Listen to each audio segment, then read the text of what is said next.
This show is brought to you by Sparkade, our ADHD game-based learning platform that helps kids transform challenges into opportunities. Parents and educators, join the waitlist at play.sparkade.app/waitlist and be among the first to experience Sparkade when we launch. That is play.sparkade.app. You've landed at Spark Launch, the guide star for embracing what it means to be neurodiverse. I'm Mike Cornell, joined by CEO of Spark Launch, Chaya. Here, we navigate mental health triumphs and tribulations from all across the spectrum, charting a course to the shared experiences that unite us, and discovering how to embody the unique strengths within neurodivergent and neurotypical alike, igniting your spark and launching it into a better tomorrow.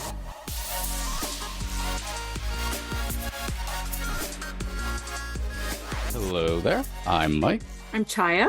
Today's guest is Candice Christiansen, founder and clinical director of Namaste Center for Healing. Candice is a leading voice at the intersection of neurodiversity, trauma, and intimacy recovery. For more than 25 years, they have supported autistic and ADHD adults and couples through betrayal trauma, complex PTSD, and sexual recovery with a neuroaffirmative approach. They've trained and presented at places like Yale, Harvard, served as an expert witness advocating for neuroaffirmative care, and authored works including Mastering the Trauma Wound. Welcome to the show. Thank you so much for having me, you two. Your bio was very intriguing. Why don't you share your background and what your deepest purpose is at this point? Of course, we're all evolving and our purposes change, but why do you feel so deeply about what you're doing? Wow, I love that question. Gosh, I haven't been asked that. You know, I have a workbook coming out on autism and sex for couples. Autism, sex, intimacy, communication, the whole thing.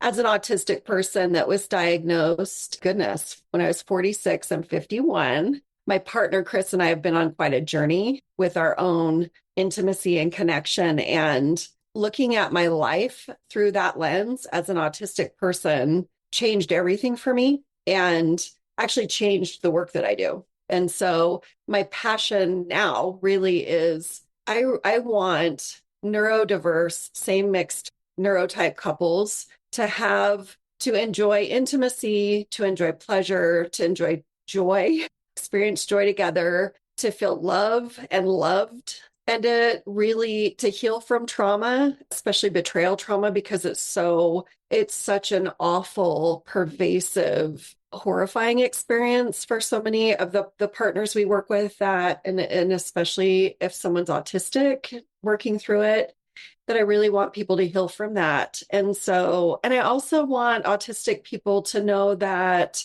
we have a neuroculture, and the way that our brain works, it fits with our neuroculture. The way I see, perceive, behave, understand, and live in this world is based on what I view as my brain's culture and way of being. And that doesn't mean I'm deficient. It just means it's different, and different really is beautiful. Thank you for sharing that. What do you see specifically the connection between autism, sex, and intimacy? And why is that so challenging? And what traumas do you see? What patterns do you see there? So with autism, what we know is that we are incredibly highly sensitive to the energy and emotions of other people. And so that's why as children, myself, other children, you can see flapping and all the ways that we'll move our body to move the energy and to try and manage an environment around us, but also to communicate what's happening in the environment. And so when we talk about just the sensory experience of an autistic person, and then you add in sex, there's a lot going on with sex and our senses. And so the smells, the taste, the touch, the temperature, what you're looking at, it can be incredibly overstimulating. It can be really, really intense in a good way, but it also can be too much at times. For some, it can be underwhelming, so there's a need for more. So that's a big one, I'll say first, is the sensory experience with sex. Autistic people historically experience trauma. Every single person I know, myself included, has been bullied, every female identified individual I know that's autistic has been sexually assaulted, myself included. And so we're very vulnerable, we're very trusting, and we want to believe people. We can be labeled as naive, gullible. And so unfortunately, that can attract a person that is manipulative and abusive. And so, there's vulnerability there when we talk about sex and intimacy. And then I think a lot of times when we think about all the nuance in a non-autistic culture, the nuanced way that people communicate, all the assumptions that are unpredictable around what intimacy is, can make it really hard. Autistic people speak really directly and very clearly. And so I often say to couples, it's really important that you define what sex means to each of you, what intimacy means, what does connection mean, what is safe touch, like what is consent, because it differs for so many people, including autistic people. And then I also like to talk to autistic people and couples and non-autistic people about how so many of us that are autistic really enjoy sex.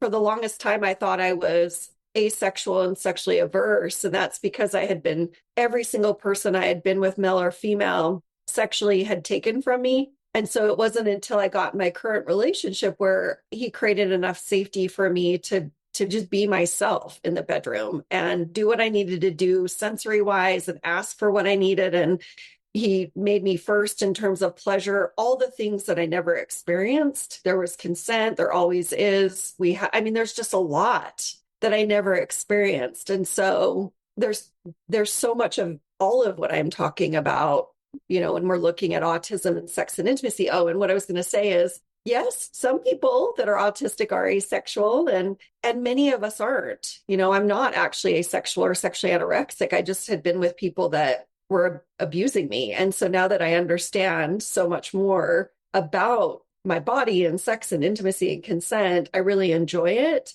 And so many autistic people actually really enjoy it. And then there's a population of autistic people that are hypersexual and that struggle with out of control sexual behavior. And so that's a reality too. And really the work around that is about, sensory regulation and understanding boundaries and really connecting the dots between what happened in upbringing and how potentially that gets replicated, and looking at rejection sensitivity and how acting out ends up being really transactional because of the fear that if I'm vulnerable with you, you'll reject me. So if I pay someone for sex, or if I get online and look at porn, then it's predictable and it's consistent and there's no risk. Gosh, I could go on and on. The one thing I also want to call out that you mentioned earlier, I love how you said neuroculture. It's a term I really like, because yes, there is the diversity of neurotypes, but also within that is what we bring culturally with each of our neurotypes, and that comes with it likes and dislikes, preferences, whatever else. And sexual health, where that kind of meets the neurotype, is where I think it's easier to create the stereotype that autistic people, neurodiverse people are disinterested in sex, and do blanket statements that instead of trying to understand the intricacies of it, because things like sensory impulses, sensory preferences, these are all things that I think very large subsection of holistics and just society in general just gets very uncomfortable talking about in the best of circumstances. But when they already pigeonhole autistic people and infantilize sometimes autistic people, the idea of even addressing that. So many feel internalized shame towards it, just start to identify themselves as, well, like you put it, sexually anorexic, because that's easier than trying to confront any of what society is telling them they should be. Yeah, well said. Especially with and I talk about this, I just started an Instagram page. My editors are, they're talking about, we got to get this book out there. And so it's at the Autism Sexpert. But, one of the things I like to talk about too is we've got to be comfortable talking about sex and not look at all of us as adult children, like adults, like children in adult bodies, because so often, especially on social media, and it's exactly what you're saying, Mike, which is sex is everywhere. We're in a pornified culture, and yet no one wants to talk about it. No one wants to get into the weeds and really explore what is sex, right? And then you look at all the information out there, and I love what I'm learning from the autistic community on Instagram. And what's missing that I'm bringing is let's talk about sex because we're having it. And there's so much more to sex than the act. And there are intricacies about who we are. I know that Chaya and I did a phone call a few months ago, and it was really fun. We both were like, we should have recorded this, but we talked about how sex is a sacred energy exchange. And if you think about it in those terms, we have a culture that really doesn't understand that. If we looked at sex truly as a sacred energy exchange, I do have to wonder if people would just be mindlessly swiping left and right and doing and allowing people's energy into their being, because it does impact who we are. And I say that because autistic individuals are so sensitive to energy. We are feeling, we're sensing. I mean, we can see stuff. Sometimes it's not there, like really reading different realms. I mean, I could go way existential here. I won't. But then to trust someone, to allow them to put their body part into our body is an exchange of energy. And so if there is the other person has anger, for instance, that's unresolved, right? Where does that anger go? It goes inside the other person's body. And so we don't talk about even that. I mean, I'm getting pretty existential. I would like our society just to talk about sex as more of a sacred energy exchange and have us respect people and really view autistic people as whole beings who have so much to give and so much love to give and are really quite intuitive. We're really quite intuitive beings, but it gets drowned out by environmental stimuli and sensory stimuli. And then other people oftentimes challenging what we intuitively know. And that's the same when it comes to sexual intimacy. So I know I went way deep there, but there's so much to this. You talked about intuition, and that is the tool that we need to use to protect ourselves. And we don't know how to use it because we've never been taught how to tap into our intuition. And we just trust people. I know in general, I always think people are good, but now I've become smart enough to use my intuition, and that has protected me just in energy exchange with the business, with who I bring in. That is sacred, the intuition, and we need to use it. We do. I'm the same way in terms of just, I really tune into the energy. I've definitely had lessons and karmic lessons and in my own business in terms of who comes in and what was supposed to play out there. And now I definitely am. I see like who's on our team and I feel so good about the energy. And that starts with me. When we talk about Namaste Center for Healing, it's my physical center, like my chakra, like literally like my power center, but not in a like abusive power way, but really like empowered, shine your light, like. And so I agree with you. Like there definitely is that intuitive piece that we can't get in school. I didn't go and get a business degree to run a business, but I definitely am very tuned in. And I know that a big part of me being tuned in is because I was tuned out for so long. I was questioned when I did know. I was abused when I didn't want to be and knew like not okay. But again, just trusting someone else over myself from childhood all the way to adulthood. And so now I know, and again, it's surprising to so many non-autistic people to hear really an autistic person is very intuitive and we're really tuned in. And yeah, and I've learned to trust myself and that intuition more than even my partner. Like I literally land with me now. It's like, no, this is what my gut's saying on this. And I can hear my partner, but if it doesn't align, like if something intuitively feels off or with someone outside of us or something, I've learned to go with that because when I don't, there's harm. Totally. And so your younger self, if she knew, would have protected herself.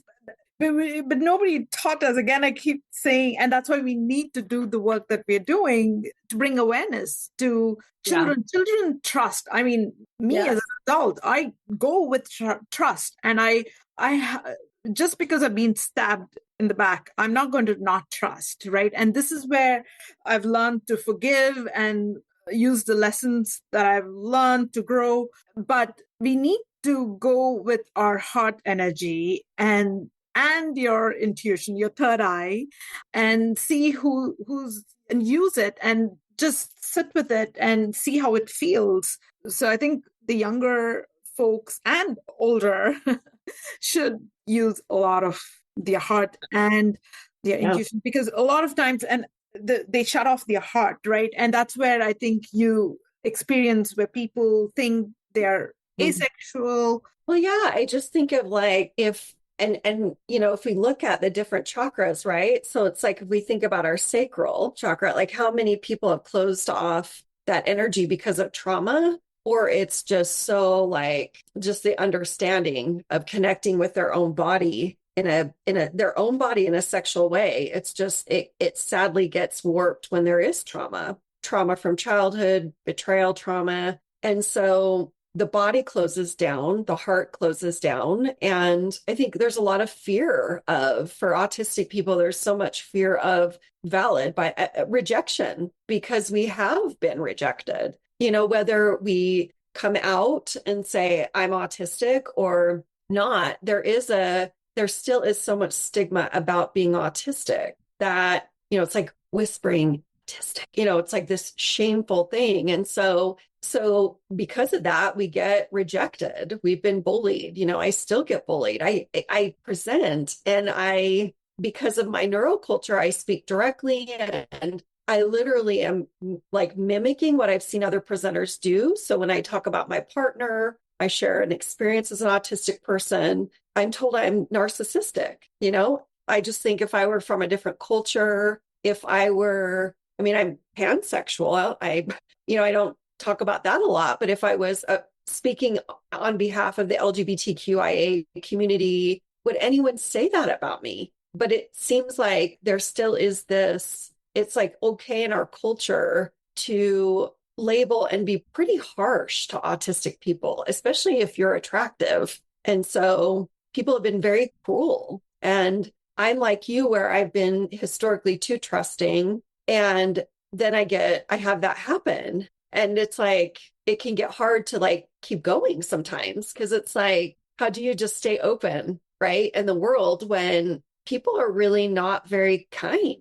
Yeah, people are not kind, and they want you to stay small and be average. So I've just learned to forgive people and release them, because if you hold the pain, they have won. Whoever stabbed you has won. Yeah. Right. So the second you forgive them and you just honor yourself even more, put your heart out even more, and then just learn to create boundaries through your intuition and not use that formula with everybody, right? So keep using your intuition to say, hey, I trust this person. I don't, there's something off with this. I don't feel good. And then also allow for it to take form on its own. Because earlier I was a chaser. If I wanted something, I would go after it. But now I just allow for it to just fall off. And it's okay. It's in fact a good thing. Yeah. Well, you said something, forgiveness is forgiveness is a very misunderstood word. And there's a lot of, I like to look at the energy of words too, right? There's like an energy to forgiveness. Just like if I said sadness, we can feel the energy of the sadness. And forgiveness is interesting because it definitely has an energy that means different things to different people. The three of us probably could feel the energy of sadness together, but forgiveness to Mike and for you and for me might feel a little different. So I asked my partner that, because I'm all about like, how do you define this? Like, how do you define love? Because I just look at it differently. With forgiveness, he said, I know that I've forgiven someone when I don't feel angst in my heart anymore. And I thought, okay, that's interesting. And I said, for me, it's more about I'm going to let go of what I've been holding on to with this person. I'm not condoning the behavior. I'm just letting it go. I'm letting it go out of my space because I don't want to carry it anymore. And so I just think that's so important what you just said. Another thing is shine your heart and shine love even more.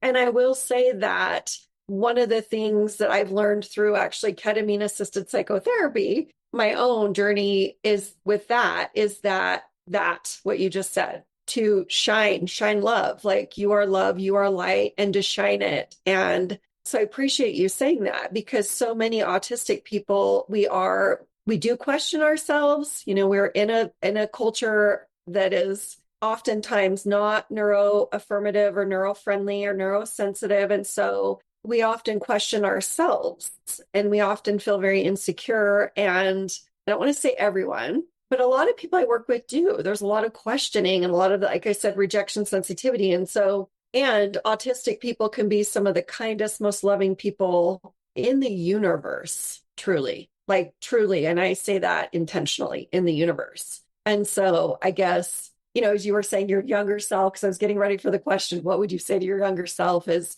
probably that you are a bright light and to not let anyone dim your light, that people will try to, and just to shine love and shine light. And because that wins always, it always wins. Like I had a colleague one time say, she was introducing me to someone and she said, Candice is one of the most gracious people I've ever met. She's full of grace. And I thought, that's what I want to be known for. And I'm not saying that as a narcissist for the haters. I'm saying that because that's what I want people to feel from me. I want people to feel my love, my light, my grace, to know that if you're autistic, ADHD, you're a purple pumpkin, I don't care. I'm sending you love, warmth, and compassion because we all deserve that. Completely. And that's why we have to stop listening to others, because we don't know their intention and why they're saying what they're saying, because they're saying it from their point of view. And this is where I've learned, say, everybody has some kind of a growth. And so we have to release them from our energy. And that's what I call as forgiveness, to detach, to disconnect, because we can be holding that pain of rejection throughout our life, and we don't need to carry somebody else's energy. And just keep loving ourselves and believing in ourselves and do more of it, because that's what the universe rewards. Yeah. When you were saying that, I was just writing that down, you know, releasing people from our energy. And I always, when people are talking now, I'm thinking, oh my gosh, this is a message for me. So I'm like really listening. She's not just telling the listener, she's telling me too. And so I so appreciate you saying that because I will be checking in with my own energy to see where I'm holding on to, right? And where I can forgive and release and let go. And I just wanted to add, for people that are autistic, struggling with what I'm saying, struggling with that you're intuitive, struggling with forgiveness, that's why we have safe people that we trust around us. So if you're questioning yourself and you don't trust your intuition, or you're doubting yourself, that's okay. Make sure you're asking a safe person. If you want to forgive someone, but you don't know how, ask a safe person for some guidance. You know, that's to me is really important, is that we have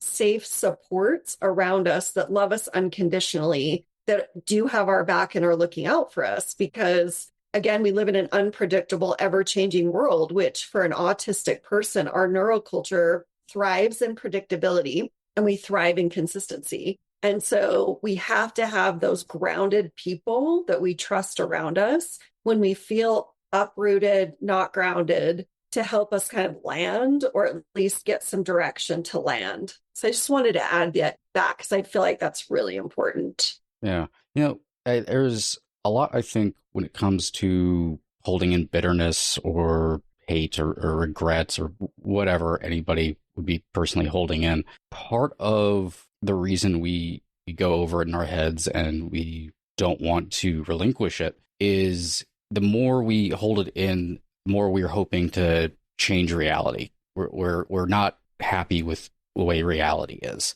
And letting go of that and just letting it be, and no amount of holding it in is going, accepting no amount of holding that in is going to alter reality, is really relinquishing control to the universe at that point. And that's really hard for people to do. Anybody, when you toss in neurodivergence and you have all of this shame that so many people are throwing on you for not being quote unquote normal, not going along with what is the perceived basic neurotype, the way brains are supposed to act.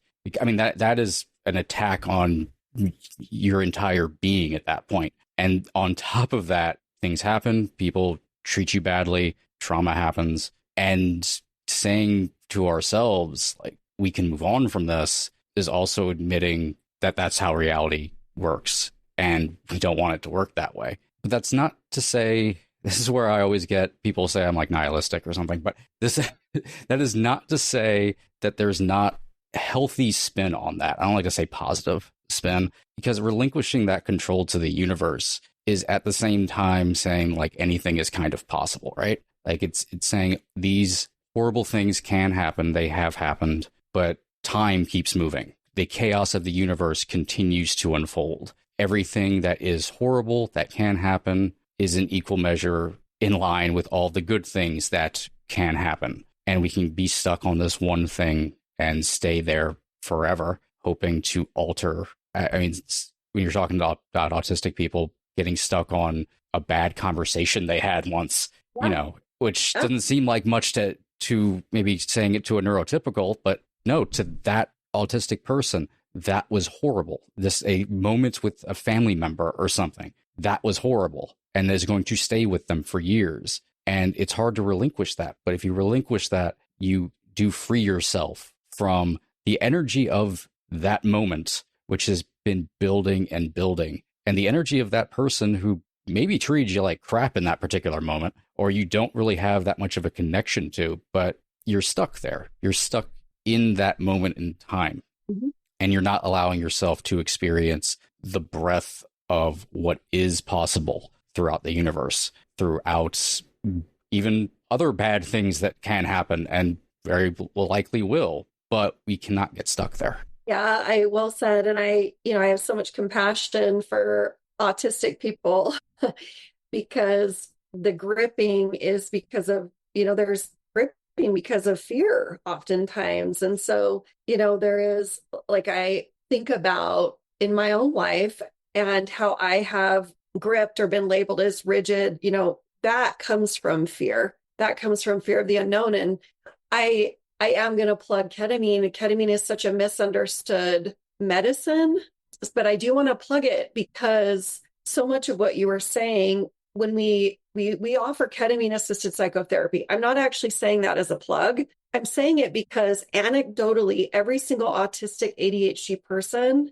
and there are a lot that we work with, that has done a low dose intramuscular of ketamine has had the experience of letting go. And so sometimes, like, again, we're very conservative here with ketamine because I understand that medicine enough to know that on the medical dose for people, it's too high of a dose. People they're not able to commune with the medicine to really understand what it's doing or to see the gifts that medicine gives, which is cosmic. It really is cosmic. So in my own experience, I am calmer.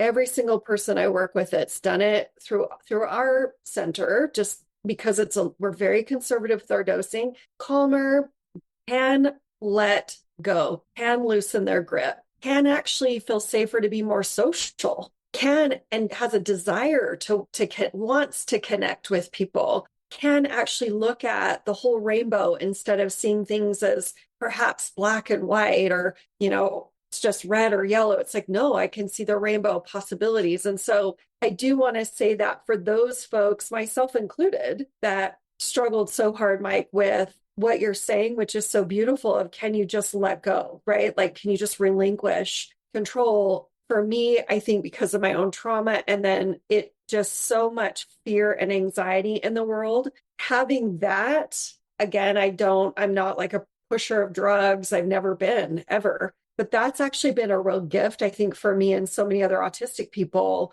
to feel calmer. Like I actually wasn't anxious getting on this podcast. I had a client before and I, just said, I've got to step out like 10 minutes, and this person's autistic. And they said, I would need a lot more time than 10 minutes. And I thought, wow, like I think that I probably would have needed the whole hour before. And I just know that I've been given this opportunity to commune with a certain medicine that I'm the medicine, but there's a mirror happening. It's just showing me that. It's showing me that I am the ability to let go. There is no limit to the sky. The sky just is. Beautiful.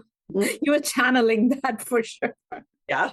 Yeah. It's a baggage. It's a burden, somebody else's burden. And we feel lighter once you let go of that. Yeah. But how the challenge is to know who is it, ours or is it somebody else's? And that's where the inner work comes in play. And we have to work with ourselves and our energies, which is challenging, but we have to do it to grow forward. I want you to talk about the sacral chakra and what it is.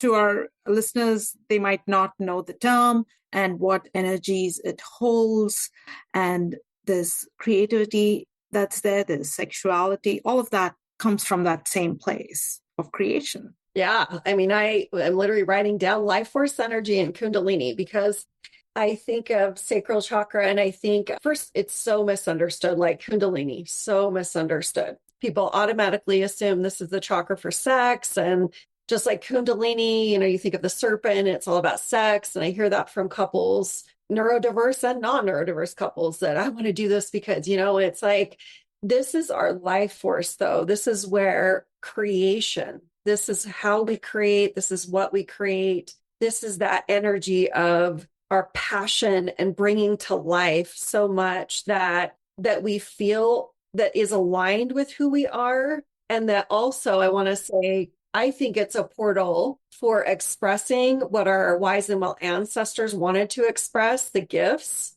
in creation from that space. So whether someone's like, I want to create a baby, I want to create life, great. But my goodness, that chakra is incredibly powerful for just stepping into your like creative, the dance of creativity, like really stepping into the magic of who you are. Like when you talk about what's your purpose, that's how I tapped into my purpose, right? By really setting an intention to awaken my Kundalini through that portal. And first, what happened was I had to clear out all the things in the way of it, all the things, like basically what we're talking about today. I had to let go, like Mike's saying, I had to relinquish control. I had to look at and face all the hard things that I didn't want to look at. And then I had to forgive it and let it go for that to wake up and come to life. So I don't know if I'm doing justice to what this chakra is, but it is a powerful, I can't stop saying, portal into creation. Yeah. And just school, for instance, it shuts off that chakra because just following the rules, for instance, because ADHDers, neurodivergent, get dinged for that. Right? Yes. I even today cannot follow instructions. It is so much more challenging. Yes. It has to come from the point of creation. Even if I'm driving, I follow the rules, but it's a tough subject. And I think creation is kind of opposite of that, right? It is about not following the rules and let your heart lead and just create from intuition and emotions and release it and allow it to form the way it needs to form and not judge it. And that's when beauty happens, to even let go of perfection, right? Because everything takes time to form and it needs different kinds of energies. And when you're on your team, you're all co-creating, right? You're all bringing your different energies into this space to create something magical. So we have to allow for that to happen. Yeah, you're so spot on that school and authority and all the judgment in the outside world and don't do this and don't do that. Everything that feels natural, don't do, right? And so absolutely, it is about getting quiet, which can be hard.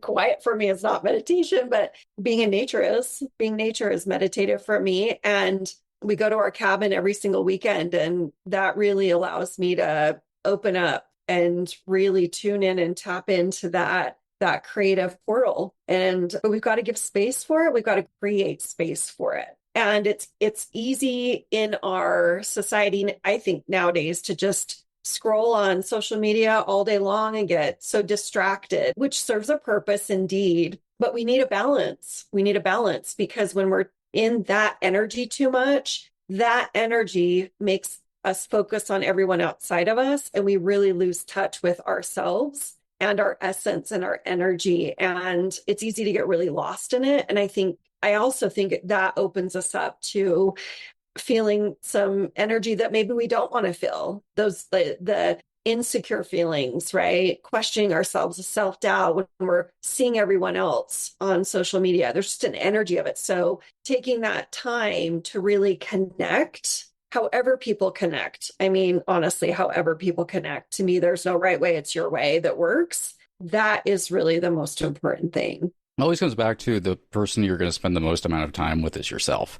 And if you're not comfortable being with yourself, well, a lot of problems are going to arise from that. It's just not a great foundation to start with. I know I spent many years being my least favorite person, and it took a long time for me to come around to being comfortable. And I think for those of us who are sensitive as well, it can feel icky, like you're being egotistical or something by thinking that way. But no, you're just being a human being. Like we are everything. We are each individual world of what makes up us. And that's sort of the beauty of interacting with other people, is this world enters the orbit of another world. And what happens when those two worlds meet? What is then created when those two ecosystems interact and then are able to trade resources or trade ideas. We can kind of like beat ourselves up and think of ourselves as lesser for any number of different reasons, but everybody has something to bring, something to give, something to lay a foundation on and say that I am more than this thing that is put on me, or this event that happened, or how I was, treated growing up, or anything really. You are still you. Everybody has that ghost inside that tells them like where to go. Everyone's their own North Star, but things get in the way. Noise gets introduced and it pulls us away from there. A million different voices tell us to not listen to ourselves, to go in another direction, be like somebody else, or be down on yourself, or have a different brain, as if that's even a thing that was on the menu for me to do, is just take out my brain and replace it with a different one. Oh, beautiful. I mean, so existential. Chaya, I don't know if you want to say something to that, but wow. Mike comes up with this deep, it's beautiful. Thank you, Mike. Very existential. I love it. I can relate to so much of what you're saying. And as you were talking, I was thinking people are hearing us talk, but they don't really hear, like, unless we give it to them, right? Share like how you talked about not liking yourself, right? And I thought, gosh, I'm still working on liking myself. And I have therapy. I started therapy at 12 and I'm 51 and I'm still in therapy. And so I'm a work in progress. And so I want to say to those folks that are feeling maybe struggling with some of what we're saying, that it's okay, and it's like we all have a backstory too. I can come on and talk in this way, but yesterday morning I had a meltdown. So it's like, about something like just an interaction with someone that I really care about, and feeling like I missed a cue. And then there was like weirdness. And so even though we're going here right now for this 45-minute time, I know the three of us have our own stuff that we work through, and sure, we're sharing our wisdom. And I just want to send so much compassion and love to people that are listening that might be like, gosh, that doesn't resonate, or this doesn't make sense to me, or that's okay. That's okay. I know I've been there. I have days where I'm there. Which I was like, wow, that was just a download. It's like, yeah, but in the next 2 hours, it could be, a puddle on the floor. Like, so I have so much compassion for where all of us are at in our journey. Yeah. I think we're we're a work in progress for sure. Constantly, nobody's arrived there. And we're all energy bodies. And that's the beauty of it. And energy can be transferred, shifted. And that's what we are gifted with as human beings. And we can work with that and change it. We don't have to hold on to the pain. And we can learn to love ourselves constantly by even doing little things. It doesn't have to be a big, huge purpose, right? Do what brings you joy. It might not have a purpose at all. And it's completely fine, because whatever we are doing, whatever we are creating, there's energy that gets into it. And that's what others feel. And so if we work on ourselves constantly and just put out that positive love, joy, energy, others can feel it. Others feel it. And especially autistic, neurodivergent folks will feel that, because it's a transfer of energies, and we are transferring as we are speaking to each other and to our listeners, and it holds, right? For instance, the podcast, we've put the energy, it's held there, and then it gets released when the podcast gets released. It's all energy, and energy. Yeah.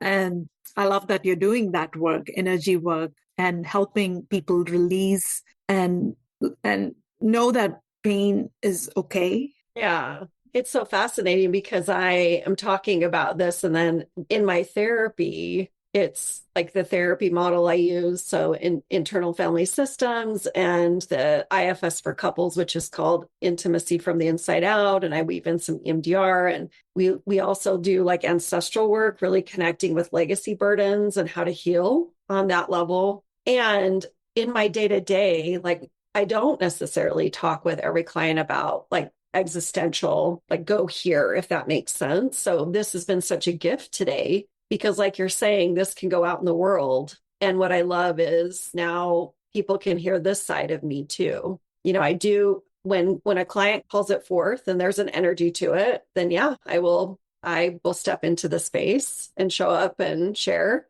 And we truly, like, we work with so much betrayal trauma that the energy can be very dark for people, right? And so sometimes I might not be saying, but I'm always giving the energy of light and love and support in releasing, support in someone who needs to own their voice, support in someone who needs to feel empowered that's been disempowered, you know? So I just really appreciate today. Yeah.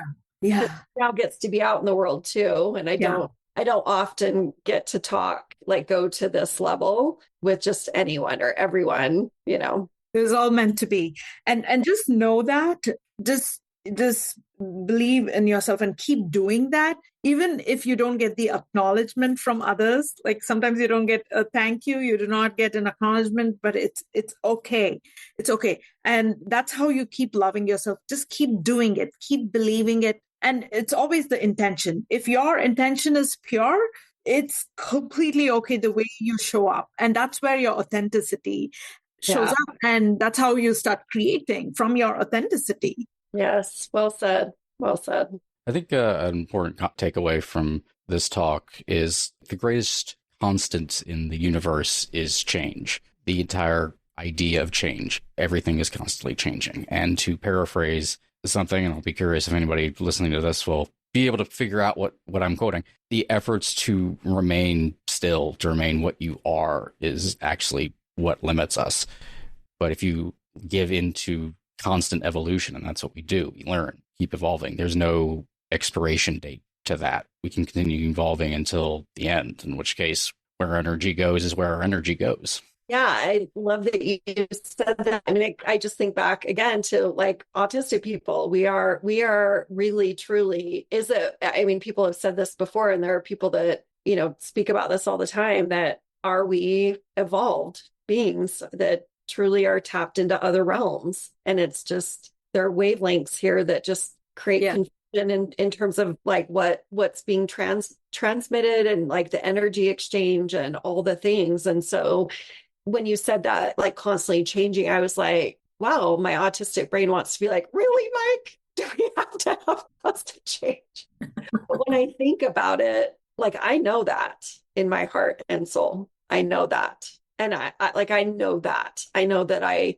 do best when I'm in flow, literally and figuratively. So I really appreciate that. And I think I would love to actually come back on and keep talking about this because I just think it is fast. I'm inviting myself back. Oh, please do. Welcome. Please do.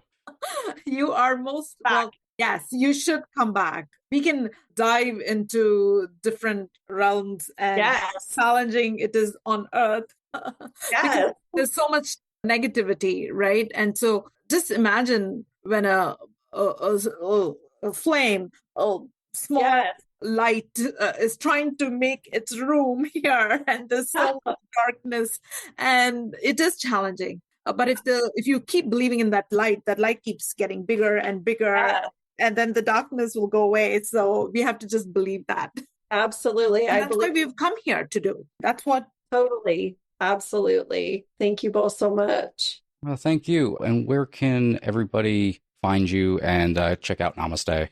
So you can go to the website, just kidding, not Candice. Well, it's CandiceChristiansen.com is my one consulting website, or namasteadvice.com. If you want to follow me on Instagram, because that's my new special interest, the handle is at the Autism Sexpert. So yeah, if people want to engage with me there, it's been fun for me. I've been so intimidated by Instagram, but I really am finding a little community, and it's just really supportive, and I'm just really loving it. So yeah, I'd love to connect with listeners. If they feel aligned with what I'm saying, reach out.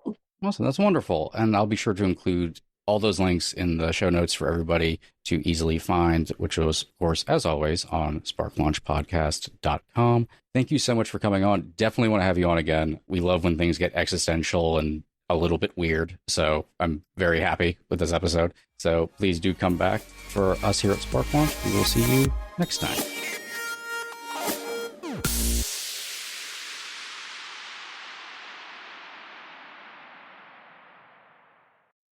This episode was brought to you by Sparkade, our ADHD game-based learning platform designed to spark focus, confidence, and joy through play. Join the waitlist today at play.sparkade.app/waitlist. That's play.sparkade.app.